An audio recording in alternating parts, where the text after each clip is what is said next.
La pelota está en la tele. Informe de figuración.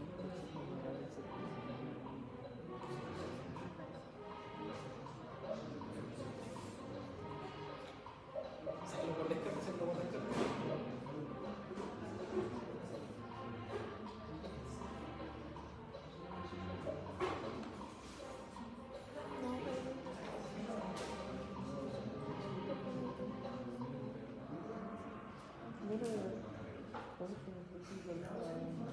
No voy a omitir los comentarios donde la respuesta. Después vamos a hacer, vamos a revisar, analizarlo con más calma. ¿Verdadero o falso?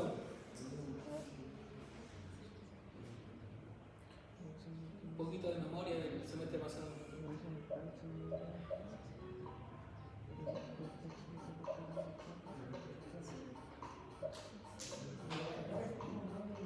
¿Pero por qué se rinden?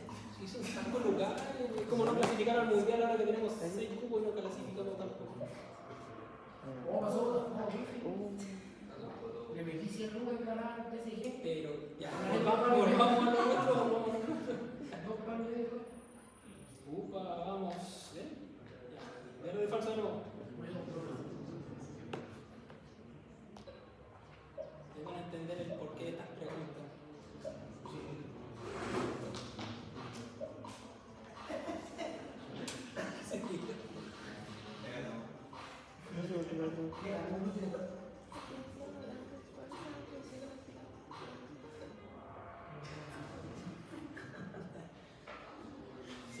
Sigamos esto solo para empezar a ver retroalimentación un poquito.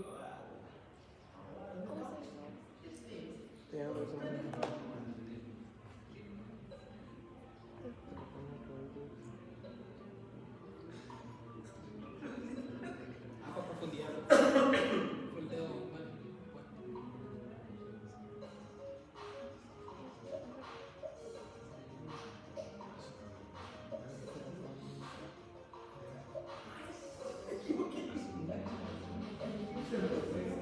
Hermano, ¿por qué me tiras en una niña con el Ya, bien. ¿Qué diría, hermano? Yo fallo. Pero mire seguro anatómico.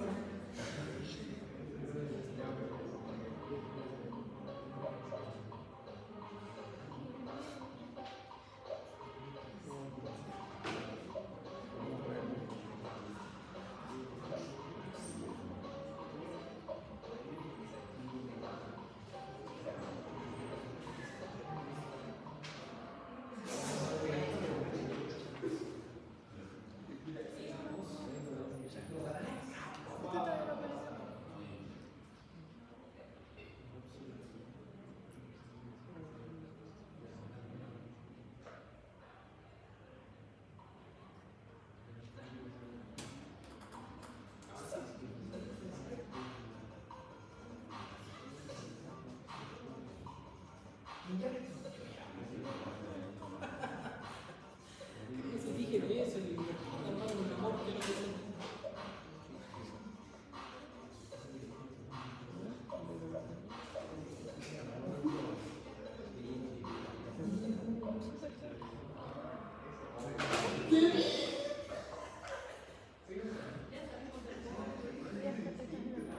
¿Por qué no sigo mintiendo? Me dijo ya. Ya me dijo. No, no,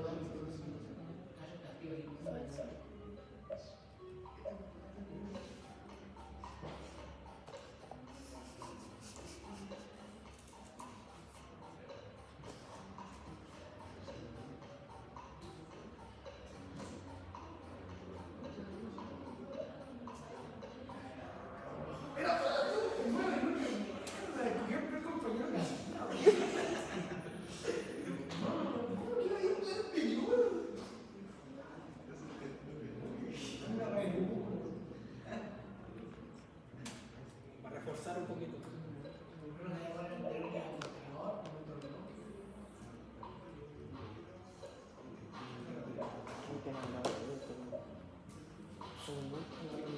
¿Qué dijo? ¿Qué dijo?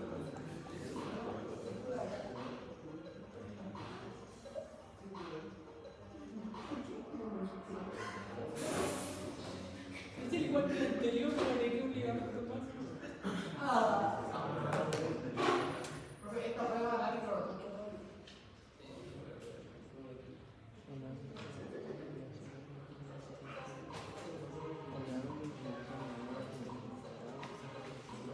¿Cómo se clase con C? Clase.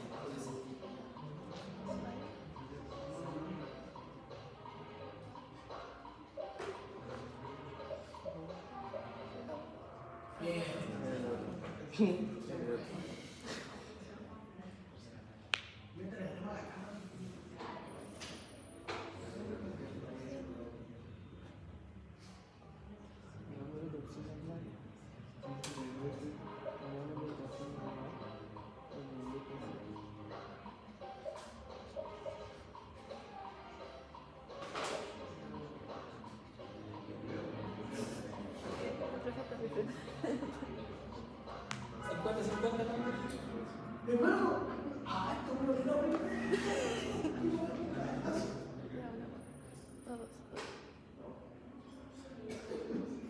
El último.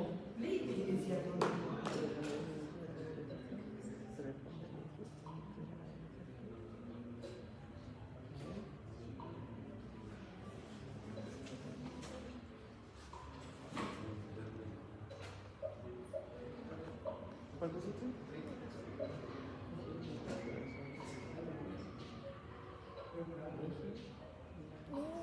El rojo.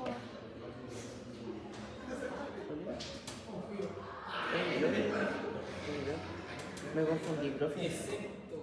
Oh, ¿Cuándo existió el eje sagital como un eje? Es un perro.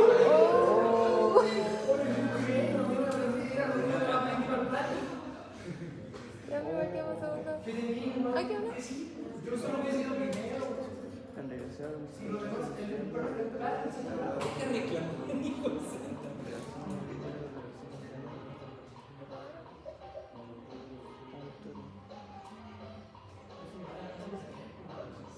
Ah, muy bien, que se dio.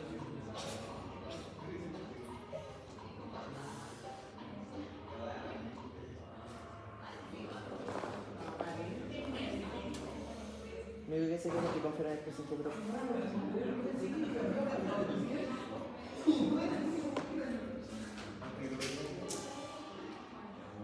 No, por esa pura pregunta que tú no deberías salir muy bien.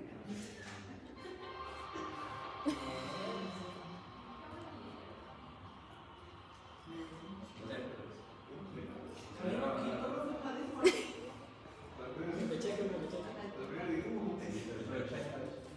¿Tú pasas con uno en contra? Top 5 voy a pensar. Voy a pensar en el top 5. Por lo poquito que soy. Para los responsables que vinieron para la clase pasada, ¿cómo voy a ver? De verdad.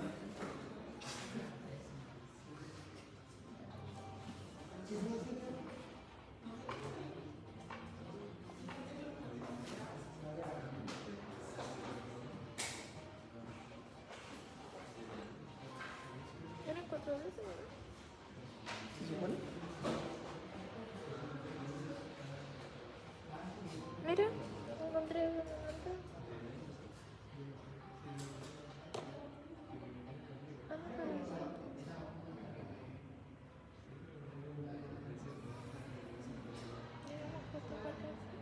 Pero yo tengo otro tabla. ¿Tienes dos? ¿Te la compré? Por lo visto ahí esa diapositiva no la bajaron mucho. Tengo una mancha. Como que quedó ahí en el. Está desde el paro esa pobre diapositiva, ¿no? Pero la idea es complementar hoy día lo que saben de cadera, de anatomía, que había muchas preguntas que sí manejaban hartos datos, pero también empezar a enlazar todos los conocimientos que tienen de biomecánica 1, anatomía, y darle funcionalidad a la extremidad inferior. Va a haber una diferencia. Acá en extremidad inferior vamos a tener que hablar también de algo que se conoce como cadena cinética cerrada. Yo creo que ese concepto lo ubican, ¿no? Cadena cinética abierta, cadena cinética cerrada. ¿Cuál es la diferencia entre las dos? ¿Cómo le Entre cadena cinética abierta, que se conoce como cadena cinética abierta, cadena cinética cerrada.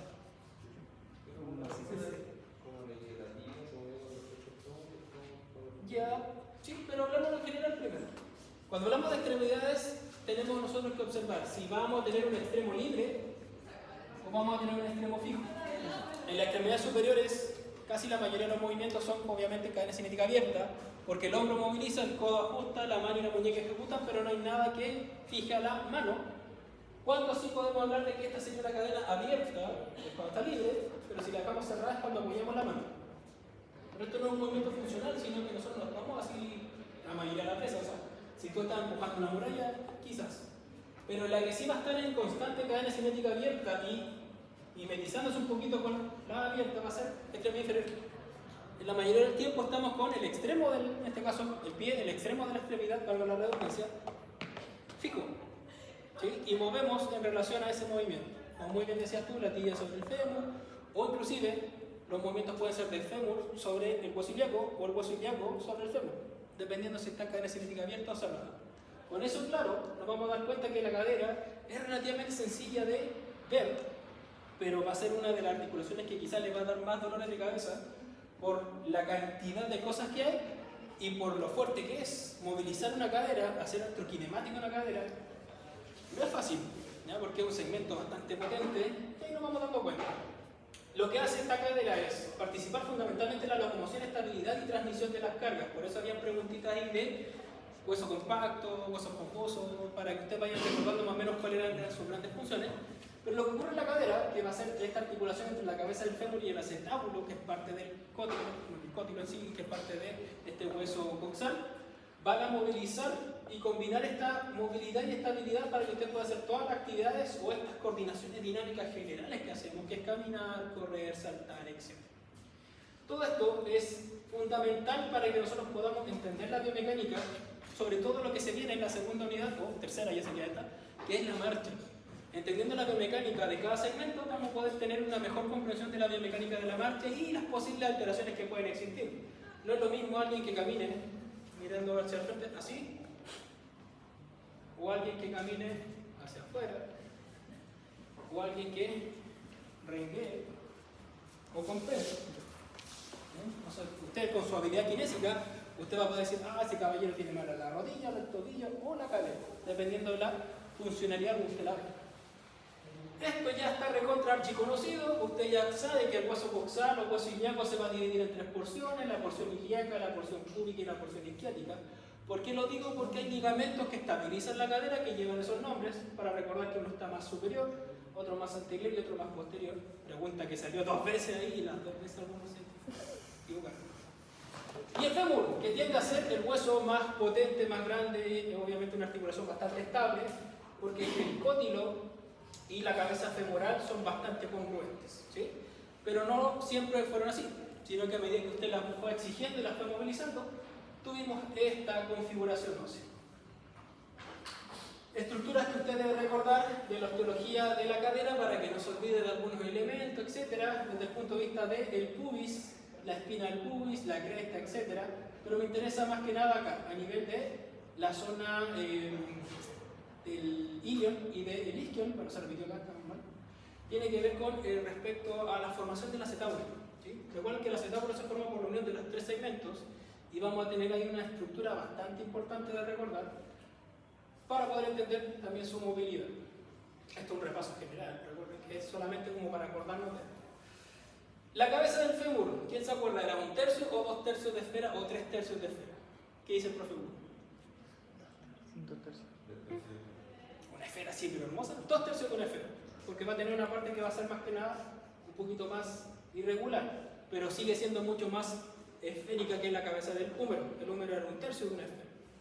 Si empezamos nosotros a hacer un homólogo, si usted estudió y se aprendió extremidad superior, hombro, codo, muñeca y mano, que es la idea, usted ya tiene un pasito asegurado para cadera, rodilla, tobillo, pie, porque mecánicamente funciona bastante parecido. En artrosis, en artrosis. Acá hay una trocleartrosis, acá también. Entonces uno tiende a homologar esto, se hace mucho más sencillo, por eso esta parte quizás la van a encontrar mucho más sencilla que en la primera unidad. Grandes configuraciones acá en las características que este fémur es un poquito más robusto en comparación al húmero. ¿Por qué creen que el húmero es mucho más delgado y liviano que el fémur? Si ambos son huesos largos, ambos tienen extremos que se parecen entre comillas, tiene una cabeza arriba, abajo una estructura que se relaciona con otros huesos. ¿Cuál es la gran diferencia en tamaño entre un fémur y el húmero? ¿Por qué se explica esa diferencia? Al soportar más cargas tiene que ser un hueso mucho más robusto. Ahora, si usted desde el nacimiento hubiera apoyado su húmero, y hubiera caminado constantemente con el húmero y hubiera tenido el húmero, lo más seguro es que sean muy similares. Es por la solicitación, las famosas leyes de Wolff-Delpech que vimos hace un tiempo, hacen que el fémur tiende a ser uno de los huesos, o el hueso más duro y más difícil de fracturar del cuerpo humano. ¿Cuál es el problema? ¿Se han visto fracturas de fémur? Sí, y son bastante complicadas. ¿Bien? Pero tenemos un extremo proximal que se va a articular acá para formar la cadera, un cuerpo que va a ser en donde se van a apoyar grupos musculares bastante potentes, y una extremidad más distal que va a formar la articulación de la rodilla. Si vemos los ángulos, también la pregunta que salió en el Kahoot, es que esto tiene una alineación. El ángulo céntrico diaficiario entre la cabeza del fémur y el cuello va a tener aproximadamente entre 128 y 125 grados. Eso es lo normal. ¿Ok? Cuando este ángulo se acorta, vamos a tener un coxavara. Cuando este ángulo se amplía, es una cosa valga y se va a comportar bastante parecido a lo que hablábamos del hombro. ¿Sí? ¿Se acuerdan que veíamos esos 135 grados y empezamos a jugar con eso? Esto va a ser bastante similar, pero lo importante de esto es que este ángulo de nacimiento era de 140 a 150. O sea, si usted lo hace en una radiografía cuando nace, su cadera tenía esta angulación muy parecida a la que usted ve acá. Y nuevamente, ¿cuándo creen ustedes que pasó de 140 a 150 a 125? ¿Por qué ese fenómeno? ¿Por qué ocurrió eso? ¿Gracias a qué?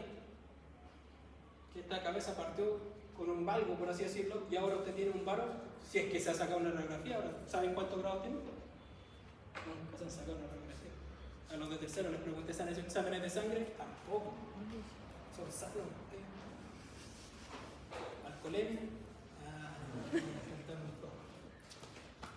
¿Cuál es el fenómeno que puede hacer que nuestra cadera pase de una coxavalga fisiológica a una coxavara?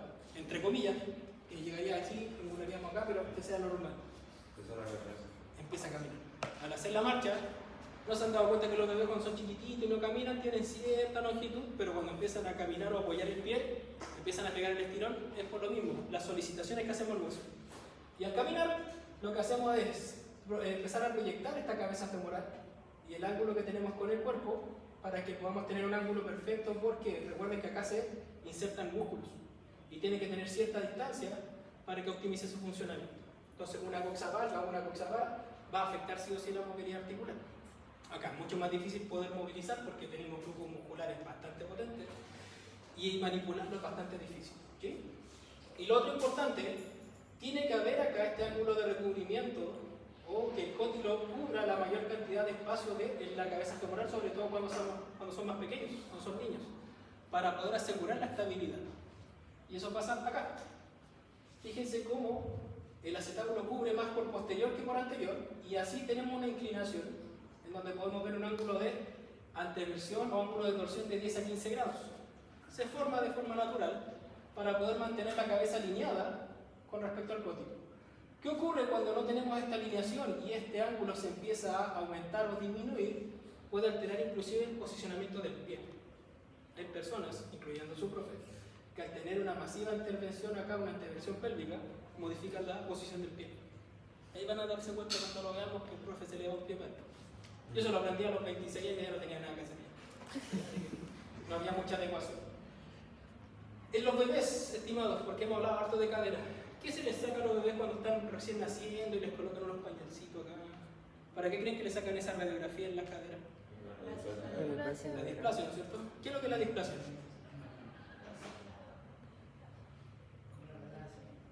¿Una patología? ¿Una alteración en la congruencia articular? ¿Qué podría pasar si un bebé tiene esta displasia y se mantiene y no la detectan? ¿Cuál es la posibilidad, cuál es el riesgo de que tenga usted una displasia? Que se luxe la cadera, porque este ángulo no se va a formar. ¿Por qué? Porque la cabeza del fémur permite formar el cóndilo y viceversa, el cóndilo permite formar la cabeza del fémur. Por lo tanto, si los dos están bien alineados, como pasa acá arriba, y están en los ángulos necesarios, esto se optimiza y el bebé no va a tener problemas de estabilidad cuando esté más grandecito. ¿Ya? porque empiezan a tener que, o van a tener que usar pañales de aducción, etcétera, porque quieren asegurar. ¿Bien? Porque cuando nacemos tenemos un ángulo bastante amplio, pero a medida que vamos movilizando y haciendo cargas, lo vamos ajustando para que nuestra cadera se mantenga estable. Ahora, si se fijan acá, este es el ejemplo que yo les puedo dar. El profe Daniel habla siempre de su rodilla y yo hablo de mi cadera. Si tenemos una mala alineación acá del ángulo de anteversión pélvico, si está aumentado, si se fija la compensación más natural para que esto se vuelva a alinear como se ve acá, es que el pie se vaya hacia adentro de forma automática, porque se forma una rotación interna. Y cuando me vean por ahí o en el laboratorio, fíjense en mi pie derecho. Yo no estoy así como en posición anatómica como... Y acá yo puedo estar, o para joder el video. Estoy bien. Me pongo a caminar y por tracción y por una mala posición de anteversión pélvica, el pie de inmediato se va hacia adentro. ¿Okay? ¿Por qué la gente hace esta compensación? Porque no hay nada más inestable que la sensación en que la cabeza del fémur se va hacia adelante. Uno cuando se la prueba el chasquido en los bebés, que la van a tener que hacer, y uno toma y lleva la cabeza hacia adelante y suena. Es porque tú sacaste un poquitín de la cabeza y sonó la ceja. Si suena es porque está muy bien estable. Y si no suena es porque está estable la zona. Por lo tanto, esa sensación de inestabilidad como la del hombro o cualquier articulación hace que uno compense de manera previa. ¿Sí? Así que una alteración en la cadera podría estar generando una alteración en el tobillo. Así de... el esquema es así de puro de esto de la biomecánica en extremidad. Y lo otro importante igual es el ángulo de recubrimiento que tenemos en la zona más superior, y si se fijan acá la angulación que tenemos también entre los extremos del cótico. Todo esto más que nada no quiero que se lo aprendan de memoria, sino que es para que vayan viendo que nuestra cabeza femoral está bastante estable en relación al contenedor. No es como el hombro, que hablamos que el hombro tenía una ligera relación con, en este caso, la estructura del omóplato o de la escápula. Nuestra cavidad glenoidea es bastante estrecha, pero acá es bastante la congruencia que existe. Por tanto, también tenemos que tener cuidado que hay pacientes que esta congruencia es demasiado amplia o están demasiado cerca de las articulaciones y eso limita el movimiento. Personas con una coxalgia, no sabemos si le está doliendo acá, es muy general, pero pueden tener un pinzamiento, pueden tener artrosis, pueden tener, etcétera, un montón de cosas en el extremidad inferior. Lo importante es esto. ¿Qué tipo de tejido encontramos acá en la epífisis de los huesos largos? Esponjoso. Y en la diáfisis, compacto. ¿Cuál era la gran función? Es transmitir y absorber las cargas. En este caso, los extremos del fémur lo que van a hacer es tener mayor cantidad de tejido areolar y esponjoso para que la carga que viene de la parte superior y se articula acá se pueda distribuir y absorber en el hueso más compacto. Todo eso permite que nuestro cuerpo pueda transmitir y poder equilibrar las cargas de alguna manera. ¿Qué ocurre con las personas que tienen algún dolor en la cadera? Lo más seguro es que cuando van a apoyar el pie, hagan esto. Porque quieren estar el menor tiempo posible con el pie o con la cadera apoyada, porque eso genera dolor. Porque hay alguna estructura de acá o de acá, ya sea cualquiera se va a quedar con el ejemplo, que no está funcionando como debe ser. Está transmitiendo mal las cargas. O suele pasar en los adultos mayores que este tejido areolar o esponjoso se vuelve mucho más frágil y se fractura. Y al fracturarse hay que hacer un reemplazo de la cadera porque ya ese hueso no va a ser capaz de transmitir las cargas. Si se fijan, se transmite desde la cabeza hacia el hueso coxal, hacia el pubis, hacia el isquion. Inclusive algunas cargas suben y bajan a nivel de la columna, pero la mayoría de las cargas se van hacia la cortical del hueso del fémur, sobre todo cuando descienden. Por eso nuestro fémur es tan duro, porque tiene esa particularidad de absorber muchas cargas. Y aquí se ve, les presento previamente lo que usted va a conocer como el ciclo de la marcha, que muchos ya creo que lo conocen, lo han visto, lo han analizado por ahí, pero fíjense acá el área de contacto que va a estar en un color más morado y el área que no va a estar en contacto en un color más blanco. Cuando el paciente apoya el talón o apoya el pie, ya va subiendo un poquito la carga o la sobrecarga en este caso en la cadera, pero cuando tenemos el apoyo del pie completo en el piso, la carga es máxima. O sea, cuando el paciente está apoyando el pie, toda la carga se va a transmitir casi a la cadera. Por eso si hay una cadera lesionada o alguna lesión a nivel de la articulación en sí de la coxofemoral, lo más seguro es que los pacientes sientan dolor al apoyar el pie. ¿Y cómo evitamos apoyar el pie? tratando de hacer el contacto en el menor tiempo posible y aparece el gesto técnico. Que uno piensa que el otro lado es el que está compensando, como que se queda mucho rato acá, no está tratando de evitar acá y compara con el otro. Y ahí uno empieza a educar su ojo, ¿sí? Por lo tanto, todas estas características nos van a brindar una articulación bastante estable, muy móvil, pero a la vez muy lesionada, como pasaba en el otro. Artrológicamente, ¿cómo se define esta articulación? ¿Qué es lo que era? Desde el tipo de la enartrosis, ¿cómo se clasifica previamente? Es una sinartrosis, una artrosis, una diartrosis. ¿Ya? Tenemos una diartrosis que es articulación móvil, con una clasificación que es una enartrosis de las dos que existen en el cuerpo humano. ¿Y cuáles son las grandes características de la enartrosis? ¿En cuántos planos se mueven? En los tres. Entonces, ¿qué movimientos puede hacer su cadera? Flexión, extensión. Abducción, aducción. Rotación externa, rotación interna. ¿Sí? Por lo tanto, tenemos una articulación perfectamente esférica en relación a su cóndilo. Está el trasfondo y todas las estructuras que usted ya reconoce anatómicamente. Y al ser una articulación que es bastante estable en sí entre los huesos, sus ligamentos también son bastante potentes, porque acá transmite mucha información y la cadera también es bastante móvil. Tenemos que tener un refuerzo tanto ligamentoso como muscular. Y aquí están los ligamentos. ¿Sí? Tenemos un ligamento que va a ser por anterior, que es el iliofemoral, con el fascículo iliopetrocantino, que le encanta ese nombre del profe. Iliofemoral. Yo quedo feliz con eso. Y los fascículos pubofemoral e isquiofemoral. ¿Sí? Vamos a tener acá ya, quizá el pubofemoral se ve mucho mejor por esta zona, pero no lo declararon muy bien. Lo interesante de aquí del isquiofemoral que va a dar un refuerzo por posterior, el iliofemoral por anterior y el pubofemoral que está escondido por acá por adelante. Por lo tanto, aparte de tener una articulación bastante estable, tenemos un refuerzo ligamentoso también bastante estable. Para los que les gusta recordar cuándo se tensa, cuándo se distiende, por ejemplo, ¿cuándo se tensarán los ligamentos iliofemorales? Los dos iliofemorales de acá. ¿Cuándo se tensan? La extensión. ¿En una flexión o extensión de cadera? Extensión. Una extensión de cadera. En una flexión, ¿quién se va a tensar? Isquiofemoral. Ligamentos primero. Si hago una flexión de cadera. ¿Quiénes se tensan? Lo que está más hacia la cámara posterior, inclusive algunas fibras más inferiores, el isquiofemoral. Para todo eso, como yo sé que ustedes ya pasaron y lo estudiaron, acá les dejo un resumen hermoso donde está en inglés. ¿Ya? Entonces ustedes tienen que buscar en la traducción en español. Ya está. Pero está la flexión de cadera con su limitante a nivel de la parte flexionada, que serían los ligamentos acá, o en este caso los hamstrings isquiotibiales, la extensión de cadera limitada por el recto femoral, etc. Tenemos acá un pequeño resumen de quiénes son los que van a limitar los rangos pasivos del movimiento, porque es importante que usted los pueda ir recordando. Por ejemplo, la abducción, el pubo femoral y los músculos aductores. Es solamente como para poder relacionar. ¿Sí? Ahora, tengan cuidado. Cuando el paciente siente una inestabilidad, ya sea por dolor, ya sea por sentir ahí quizá una pequeña debilidad o distensión ligamentosa, muchos de ellos adoptan esta postura, que se denomina postura de bloqueo de la cadera. Es una posición en donde el paciente se siente a gusto.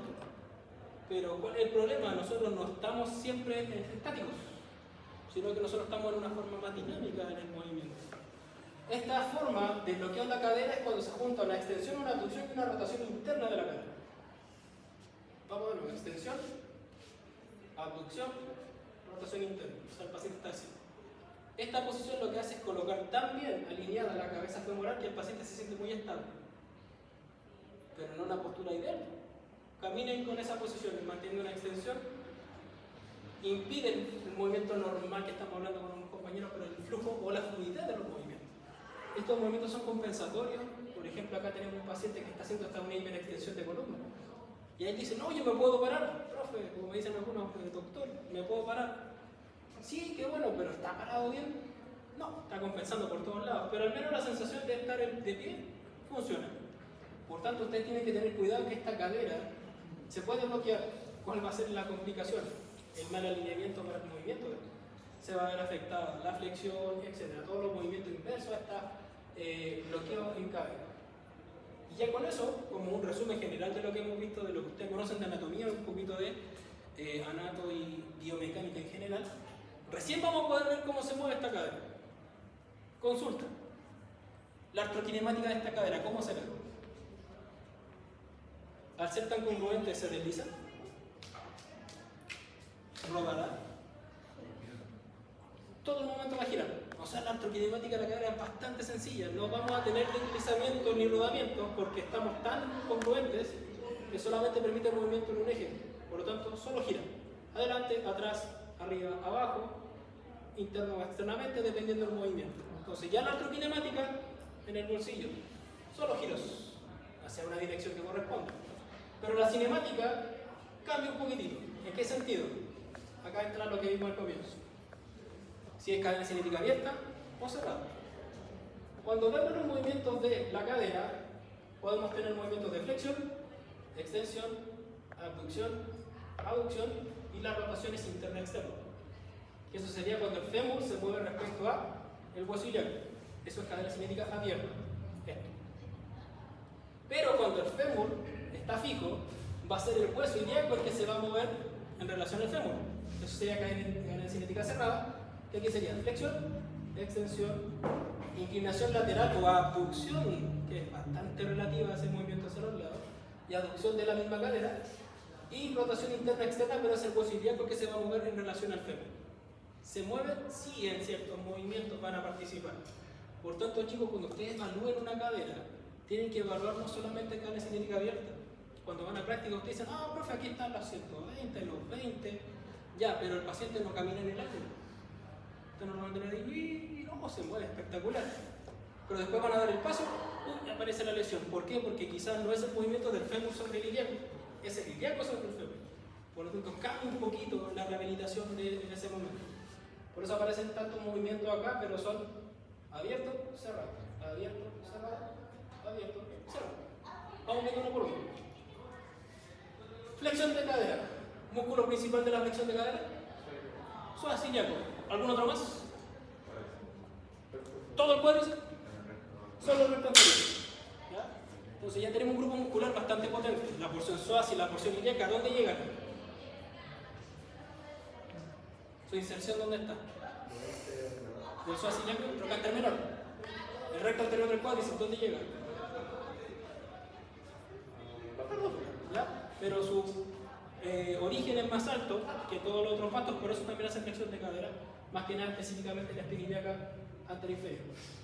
Todos esos músculos lo que van a hacer es permitir a ustedes hacer un movimiento de casi 120 grados de flexión de cadera, si hablamos de fémur sobre el hueso ilíaco, y del hueso ilíaco sobre el fémur, si tenemos en este caso la extremidad fija o cerrada, podemos tener una especie de anteversión tónica de unos 30 grados. ¿Sí? Pero cuidado, ojalá lo puedan ustedes sentir en su casa. La cadera en flexión se mueve más con la rodilla flexionada o con la rodilla estirada. Si se quiere parar ahora y lo quiere medir, no importa. ¿Flexionado? ¿Rodilla flexionada? ¿Rodilla extendida? ¿Qué pasó ahí? ¿Quién está limitando todo eso? Los isquiotibiales, ¿no es cierto? Al estar en flexión, yo estoy inhibiendo los isquiotibiales, por lo tanto, puedo llevar un poquito más arriba la movilidad de, en este caso, la cadera. Si estoy en extensión, estoy estirando los isquiotibiales y eso limita la flexión de cadera. Por eso, cuando ustedes vean, van a tener estos dos grados, por así decirlo. Los 80 grados que dice acá no es un intervalo. No es como lo hemos visto en muñeca mano, no, es 80, aproximadamente 80, pero con la rodilla extendida, 120 con la rodilla flexionada. Esos son los valores. Los vamos a medir, así que espero, ojalá que un día empiecen a elongar para que en el laboratorio nos salgan algunos desgarrados por ahí, porque he visto cuando se te encerran. Hay otro dato acá, que son estos 30, que sí o sí se ven en la anteversión pélvica, pero tiene que ver con Capagni. No sé si los dejé acá. No, están en otro. Que habla de que la flexión de cadera puede ser pasiva, extensiva, pero no vamos a quedar con esto, son los números del número. 80, rodilla extendida o flexionada. Extendida. Recuerden que al extender la rodilla limito la flexión de cadera. Y 120, una flexión activa de rodilla, porque pasivamente ustedes fácilmente podrían llegar más arriba. Así que no tienen ahí una guatita que los limite, pero podríamos hablar de manera activa, no pasiva. ¿Sí? Lo mismo pasa con la extensión de cadera. Si yo observo acá, a nivel del movimiento del fémur sobre el hueso ilíaco, puedo tener 20 grados de extensión de cadera. Pero si yo hablo del hueso ilíaco sobre el fémur, o sea, cadera cinética cerrada, son 15 grados de una especie de retroversión, si lo vemos así. Músculos principales de extensión de cadera. Glúteo mayor. ¿Quién más? ¿Quién podría estar ahí como sinergista de la extensión de cadera? El menor un poquito. Pero hay otro grupo muscular igual que importante acá. El isquiotibial. ¿Sí? ¿Qué pasa? Tengo 2 grados acá, profe dice 0 y 20. Esos 0, ¿por qué será? ¿De dónde saldrá? Pensando en el ejemplo anterior. Los 20 grados son cuando tengo la rodilla extendida. Porque los isquiotibiales más el glúteo ayudan a que yo pueda hacer un poquito más de extensión. Ahora, ¿qué pasa si yo flexiono la rodilla?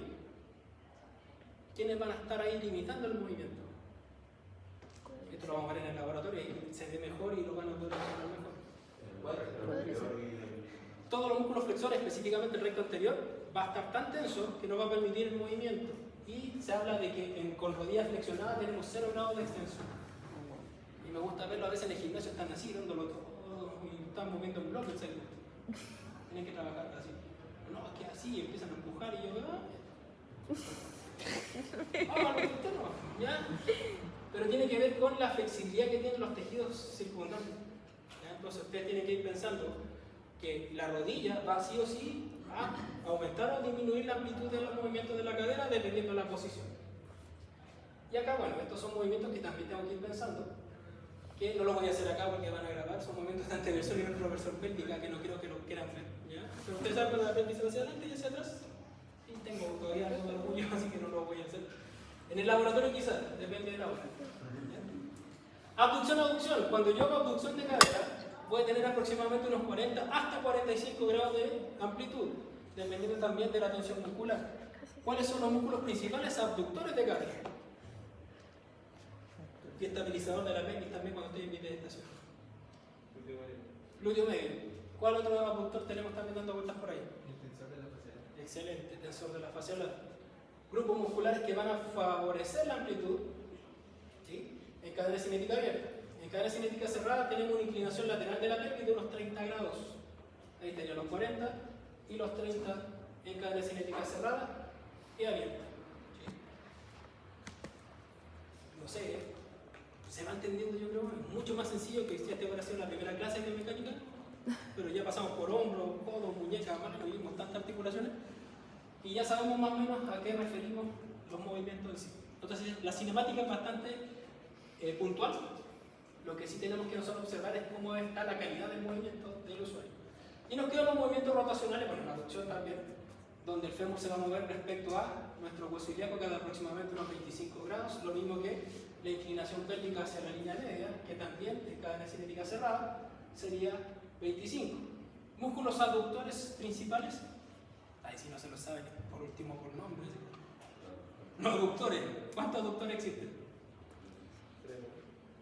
¿Y los rabiones?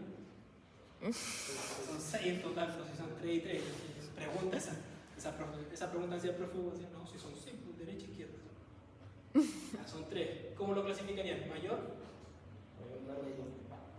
También. Algunos libros dicen mayor, mediano y medio. Hay una mezcla mediana. Pero más potente tiende a ser el largo, ¿ya? Que va a hacer que tenga quizás mejor torque. Pero los 3 van a hacer aducción, al igual que los músculos acá que van a estar a nivel tubo femoral, también hacen aducción. Igual es importante reconocer eso. Y ahora sí, las rotaciones. Rotador interno, 35 grados. Rotación externa, vamos a ver que son 45. No cambia mucho. ¿Sí? Ahora, ¿por qué no se presentan rotaciones a nivel de ilíaco sobre fémur? Porque ahí sí o sí la pelvis actúa como un todo. Estamos trabajando con un movimiento más de columna y pelvis que de la pelvis sobre el hueso ilíaco en sí. ¿Ya? Funcionalmente nos vamos a quedar con la rotación interna y externa de fémur sobre el hueso ilíaco. ¿Qué sacan acá de conclusión? Quiero que ustedes empiecen a aprender a leer tablas. En inglés aparte, ya el inglés lo dominan, ya lo dicen, pero ¿qué quiere decir esto? ¿Por qué el profe colocó esto? Para que el PPT pese más.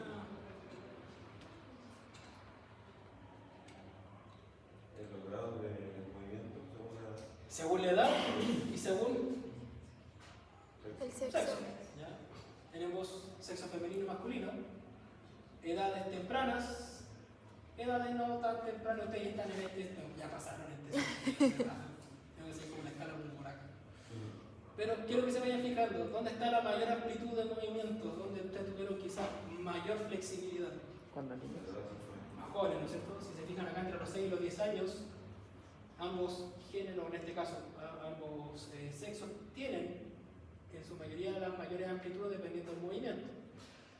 ¿Por qué acá tenemos si vemos un gráfico, la mayoría de estos va subiendo, se va manteniendo y después vamos bajando? ¿Por qué la movilidad de la cadera se va limitando tanto? ¿Cuál sería el problema que vamos a tener? Porque esto, si seguimos acá con estudios de 18 a 23 y después más adelante, usted ya no es la misma flexibilidad que tenía a los 10 años.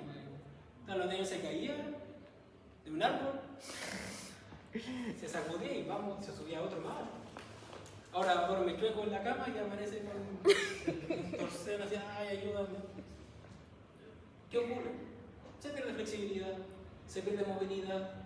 Usted siquiera su cadera dentro de esos rangos de movimiento que hablamos de 40, 120, 20, está todo el día caminando así como generando toda esta amplitud. No. Siempre trabajamos con movimientos un poquito más acotados dependiendo de su marcha. Hay algunos que caminan más lentos, pasitos más cortos, otros que quizás amplían un poco más. Pero nuestra cadera nosotros la empezamos a educar a ciertos grados de movimiento y lamentablemente a veces la empezamos a limitar. Pero sí el patrón común es que ya a medida que voy envejeciendo, los movimientos van casi disminuyendo en su amplitud, lamentablemente.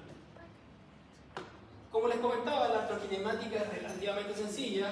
Tenemos una superficie que es convexa, una superficie que es cóncava, es tan estable, es tan congruente, tiene tanto refuerzo que tiene aquí en la zona, en el trasfondo, un punto donde va a estar el eje para el movimiento de rotación, de flexión y extensión, y también para los movimientos de abducción y aducción vamos a tener una amplitud acá dentro del arco que va a ser todo un giro.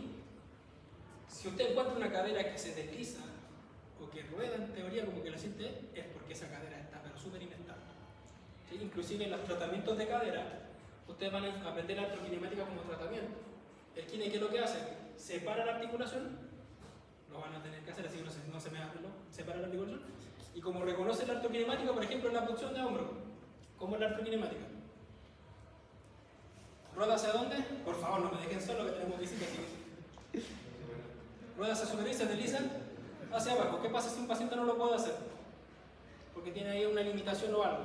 El kine viene, separa la articulación para evitar un roce excesivo, rueda hacia arriba y desliza hacia abajo para poder favorecer el movimiento. Después el paciente lo hace solo y mágicamente tenemos la amplitud. Hacer eso acá en cadera, imposible.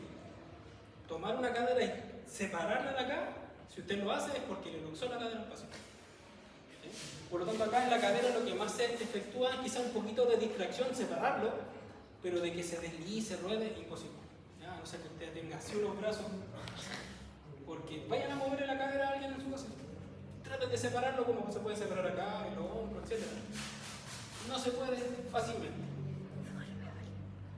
Para los que estaban colgados por los músculos, verimúsculos, flexores, aductores, rotadores internos, extensores, abductores y rotadores externos.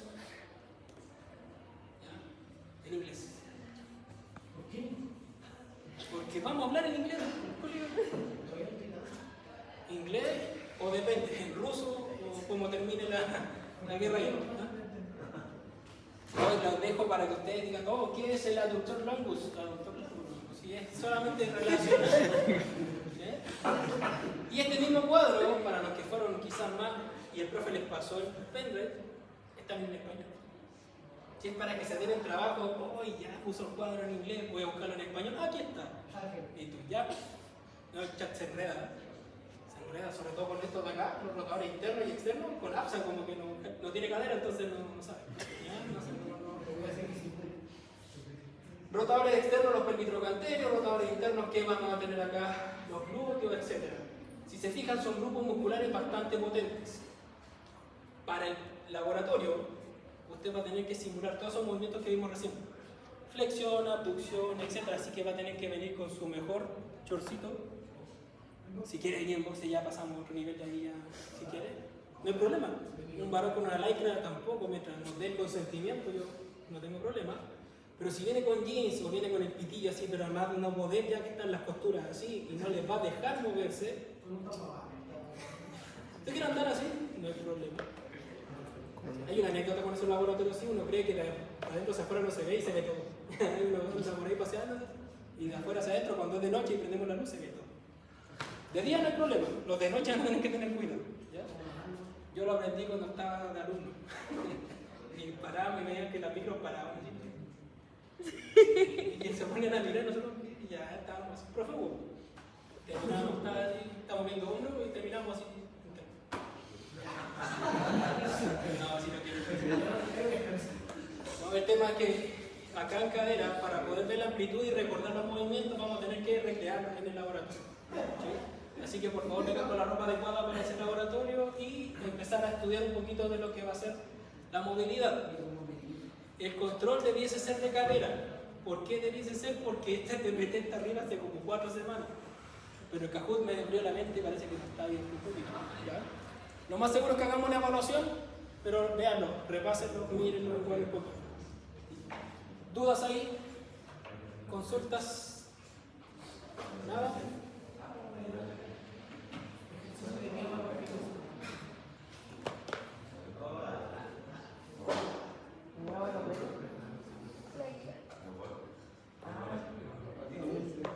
Ya. Para seguir con la materia, disculpen que a lo mejor veamos cada día los días, si no nos vamos a quedar sin tiempo para poder trabajar esto.